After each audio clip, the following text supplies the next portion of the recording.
That night, he held a stuffed animal, and for the first time since he was born, his chest stopped trembling in sleep. But the deepest peace can also be the deepest pain. That night, they placed something into his hands, a stuffed orangutan. No one explained. No one promised anything. Just something soft, heavy enough, lying there in silence like a late answer. He hugged it just to try, and his chest stopped shaking, as if his body understood something his mind hadn't caught up to yet. Maybe he could sleep without guarding the whole world. He pressed his face into the fabric. No mother's scent, no heartbeat, no breathing. But there was something strangely new, the feeling of being held back. Some creatures don't need to be soothed with words. They only need something to cling to when fear tries to pull them away. He clung to the stuffed animal like clinging to shore. He didn't know its name. He didn't know what to call it. But inside his head, a word grew on its own, as natural as breathing. Mother. Not because the stuffed animal was his mother, but because his heart could not endure living without mother one more time. And sometimes the heart will invent something just so it can keep beating. That night, he slept. He didn't jolt at the sound of wind. He didn't spring up when the door creaked.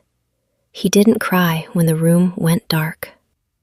The two strangers watched him and exhaled in relief, as if they'd just won a war. But they didn't know. Inside that peace, a new fear had just been born. He began to fear losing the stuffed animal, because what saves you often becomes the thing you fear most when it leaves. He held it tighter, so tight his arms ached. He didn't want mother to disappear again, even if mother now was only fabric and cotton. He hated this feeling, hated needing to cling to something that couldn't breathe, just to feel like he was still alive. But he also loved this feeling, because for the first time in his life, something stayed beside him through an entire night. He was torn between two truths. He had been saved, and he had been replaced.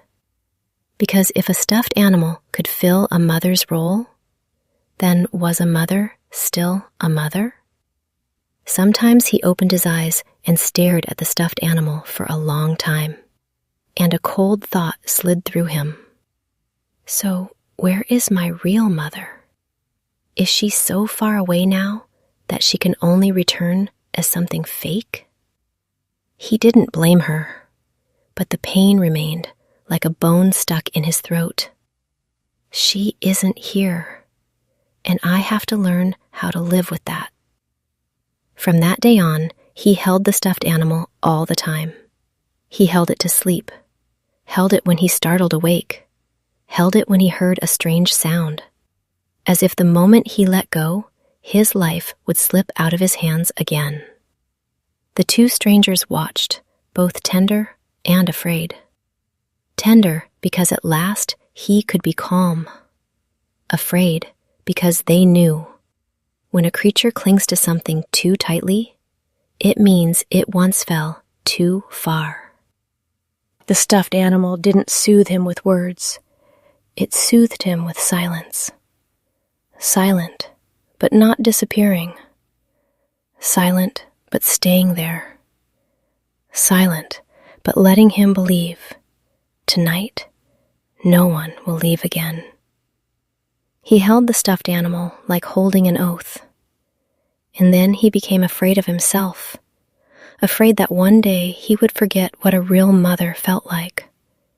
So afraid that he held tighter.